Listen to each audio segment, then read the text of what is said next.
Kwa jina la Baba na la Mwana na la Roho Mtakatifu. Amina.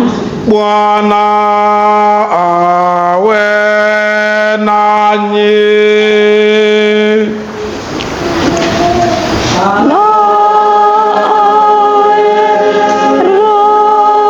Ndugu zangu wapendwa, leo ni Jumapili ya tatu ya mwaka A wa Kanisa.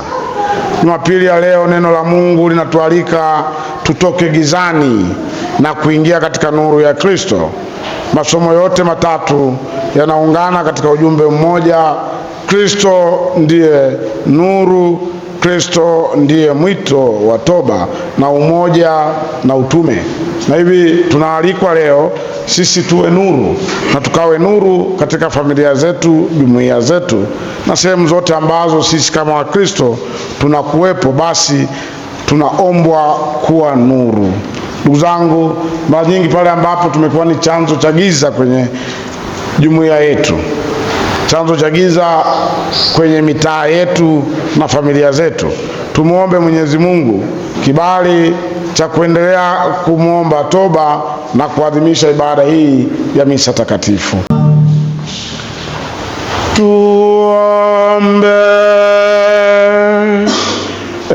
Mungu Mwenyezi wa milele, uelekeze mwenendo wetu kadri ya mapenzi yako, ili kwa jina la mwanao mpendwa tustahili kujaa matendo mema kwa njia ya Bwana wetu Yesu Kristo mwanao, anaishi na kutawala nawe katika umoja wa Roho Mtakatifu, Mungu milele na milele.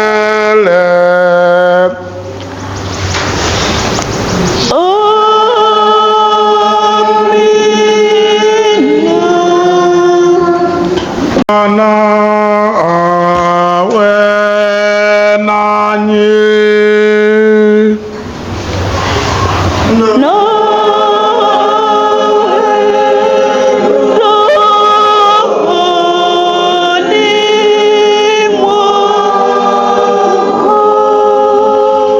Somo katika Injili ilivyoandikwa na Mathayo.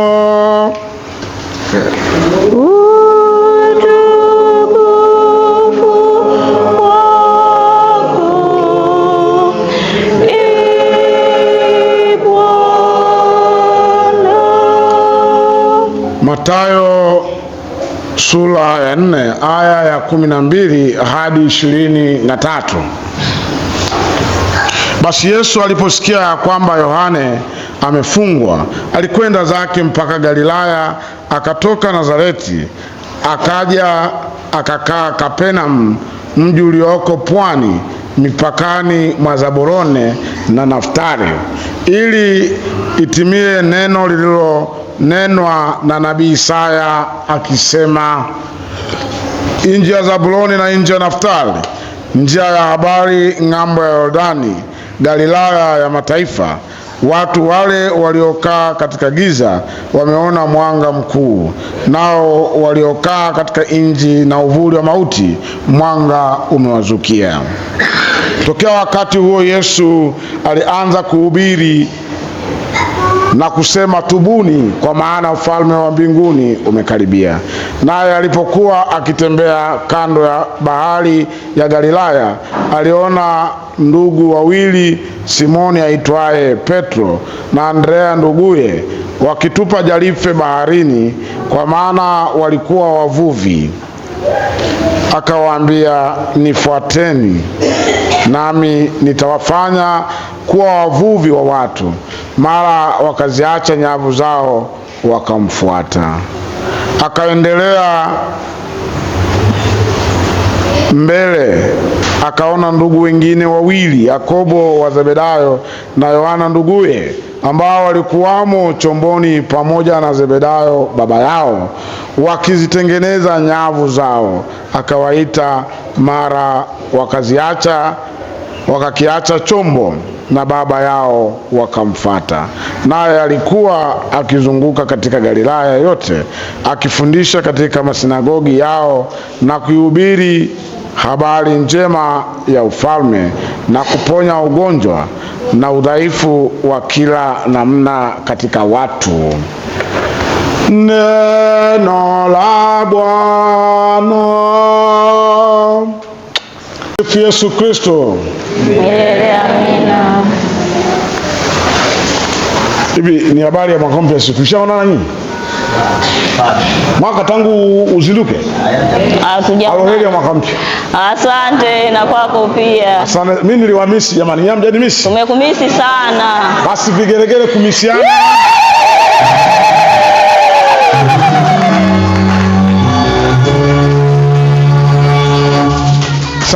Safi kabisa.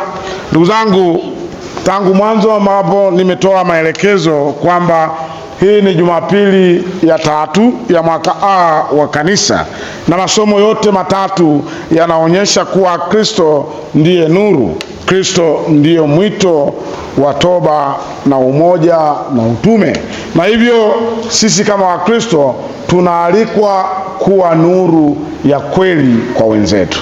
Sasa kila mmoja kwa nafasi yake ajiulize, je, yeye ni nuru kwa mwenzake?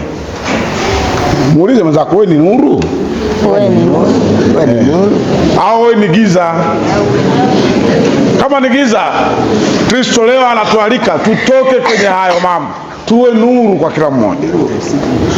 Katika somo la kwanza, nabii Isaya anazungumza juu ya watu waliokuwa wanaishi gizani, lakini sasa wameona nuru kubwa. Giza hapa sio kukosa mwanga, lazima tuelewane vizuri. Giza sio kukosa tu mwanga, bali ni hali ya kukosa matumaini, haki, amani na mwelekeo wa maisha. Kwa hiyo kama wewe umekosa haki, umekosa amani, umekosa matumaini na umekosa mwelekeo wa maisha, basi upo gizani. Tunaomba utoke huko ili uje kwenye nuru. Mungu anaahidi kuvunja nila ya mzigo wao, mzigo wa dhambi ambao unakufanya wewe ubaki katika giza, gongo la bega lao, ili mzigo wa dhambi wa kubaki gizani usikuelemee,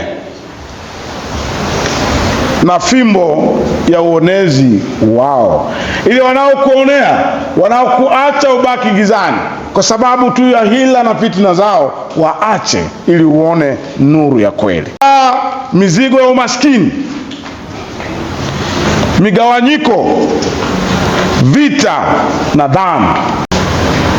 Huu ni ujumbe sahihi wa kutoka kwenye giza kwenda kwenye nuru, ili mizigo ya dhambi, mizigo ya vitina, mizigo ya migawanyiko, vita na dhambi, ili iwe katika mwanga, ili Kristo anakuja kama nuru ya kweli kuwaweka uhuru wanadamu.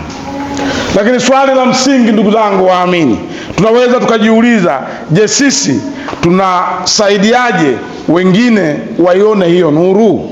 Je, wewe ni msaada kiasi gani ili huyo jirani yako aione nuru? Muulize rafiki yako, wewe unanisaidiaje mimi nione nuru? Wewe unanisaidiaje mimi nione? Au unaleta giza zaidi? Vijana wa kisasa wasema unaleta kiwingu. Unaleta kiwingu kwenye familia, unaleta kiwingu kwenye jumuiya, unaleta kiwingu kwenye familia yako, kwa ndugu zako, ili wasione nuru, linalozidisha mizigo kwa ndugu zetu. Unapomuona ndugu zako wanahangaika, mpelekee mwanga, usimpelekee matatizo. Wako watu wanakuta mtu anasengenywa, badala ya kusema waache kusengenya, anasema hata mimi niliona. Uliona nini? Na uliona wapi? Na ulikuwa na nani? Yasiyokuhusu yasikushughulishe. Unaleta giza kwenye jumuiya. Katika somo la pili, waraka wa kwanza kwa Korintho, Mtume Paulo anatoa onyo kali dhidi ya migawanyiko, vitina na hila ndani ya jumuiya ya waamini.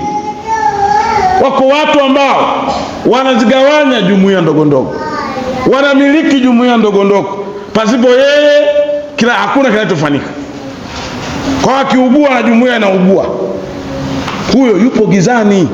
Mpelekeeni nuru ili atoke gizani. Mtume Paulo anasema wazi, na wasii msigawanyike. Migawanyiko hii, ndugu zanguni, haipo tu katika jamii za waumini wa kawaida, bali hata katika nyumba za watawa kuna migawanyiko.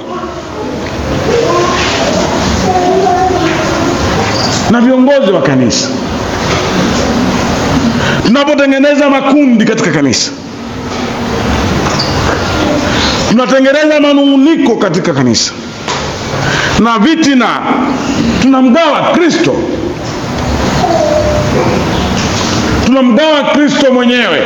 Wewe unayepeleka umbea kwenye familia, wewe unayepeleka umbea kwenye jumuiya, unapowagawa wale, unamgawa Kristo mwenyewe, na ole wako. Paulo anatukumbusha kwamba yeye hakutumwa kubatiza kwa majina yake, bali kuhubiri Injili ya Kristo. Hapa tunaitwa kujiuliza, je, tunalitangaza kanisa au Kristo? Je, tunatafuta umaarufu wetu au utukufu wa Mungu? Katika Injili tunaona Yesu anaanza rasmi utume wake kwa maneno haya ya msingi kabisa: tubuni, kwa maana ufalme wa Mungu umekaribia. Mwambie kabisa mtizame usoni, ili atoke gizani ni lazima atubu. Hakuna binadamu na mwanadamu aliyekamilika. Mama Kanisa ameweka sakramenti ya kitubio akijua wazi kwamba sisi si wakamilifu. Kuna wimbo ule, mimi si mkamilifu, unaofahamu? Mimi si unajua? Mwanza mkaimba kidogo au ndio nimewapa surprise. Unaofahamu? Amufahamu? Mnabaki gizani. Kuna wimbo ambao wanaimba kwamba mimi si mkamilifu, natafuta neema. Kwa nini kama wewe sio mkamilifu unatangaza mapungufu ya wenzako ili kiwe nini? Unaligawa kanisa, unagawa jumuiya. Kwa hiyo ndugu zanguni, migawanyiko hii ni habari mbaya, na hivi tufanye toba ili tuweze kufunguliwa milango. Toba ndio mlango pekee wa nuru. Bila toba hatuwezi kuwa wana wa nuru, tutakuwa wana wa giza. Yesu pia anawaita wanafunzi wa kwanza na kuwafanya wavuvi wa watu. Hii inaonyesha kuwa kila Mkristo ana mwito wa kuwa chombo cha nuru kwa wengine. Kaweni chombo cha nuru kwa wengine, sio mkawe giza. Mtaguso wa pili wa Vatikano katika waraka unaitwa Lumen Gentium unatukumbusha kuwa kanisa limeitwa kuwa ishara na chombo cha mwanga wa Kristo kwa mataifa yote. Kanisa ni nani? Jamani, kanisa ni haya majengo? Hapana. Sisi? Ndio. Kwa hiyo sisi tumeitwa ili tukawe chombo, mwanga na nuru kwa mataifa yote, na sio tukawe giza.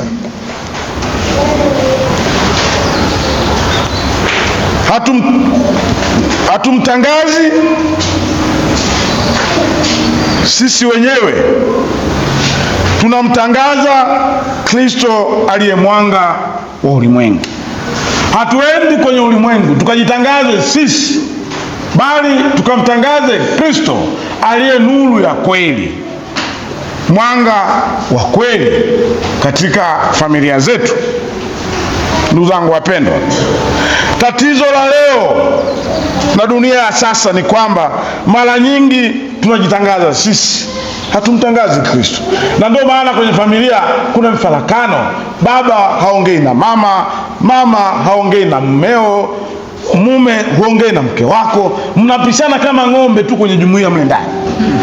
Mmoja anatokea upande wa pili, mwingine anatokea upande wa tatu, hamuelewani. Huko ni kukaa kwenye giza. Na tatizo ni kwamba tunajitangaza sisi, hatumtangazi Kristo, na ndio maana inatokea mikanganyiko kama hii. Na mara nyingi pia tunatangaza vyeo,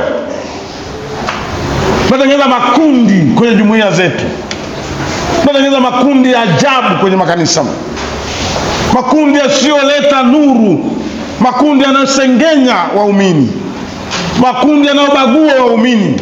Kanisa linalia, kanisa linasononeka, mnamgawa Kristo. Ndugu zangu wapendwa, tuache kujitangaza vyeo vyetu na makundi yetu au mafanikio yetu. Badala yake tumtangaze Kristo ili tuwe nuru ya kweli kwa watu wetu. Ndugu zangu wapendwa, leo tunaitwa kutoka gizani na kuishi katika nuru ya kweli ambaye ni kuishi katika Kristo. Kuacha vitina na migawanyiko na hila. Wako watu maisha yao wasipomgawanya mtu mwingine hawapati riziki. Tunajitafutia laana. Unaona mwenzio anaendelea vizuri, anaendelea, kamuulize anafanya nini, sio uende ukalete giza kwenye familia ile. Twende tukawe mashahidi wa toba, umoja wa Injili na kuwa mwanga wa Kristo katika familia, jumuiya na jamii zetu. Tumuombe Bwana atufungue macho yetu, avunje nira zinazotufunga na atujaze nuru ya kweli kwa njia ya maisha yetu, wengine wamuone na kumtukuza Mungu ndani yetu. Wewe katika familia yako, wewe katika jumuiya yako, wewe katika kijiji chako, je, wewe ni nuru au ni giza?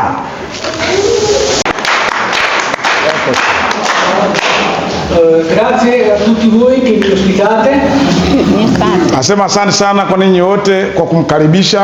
È la prima volta che vengo in questa chiesa dopo 7 anni che sono qui con voi.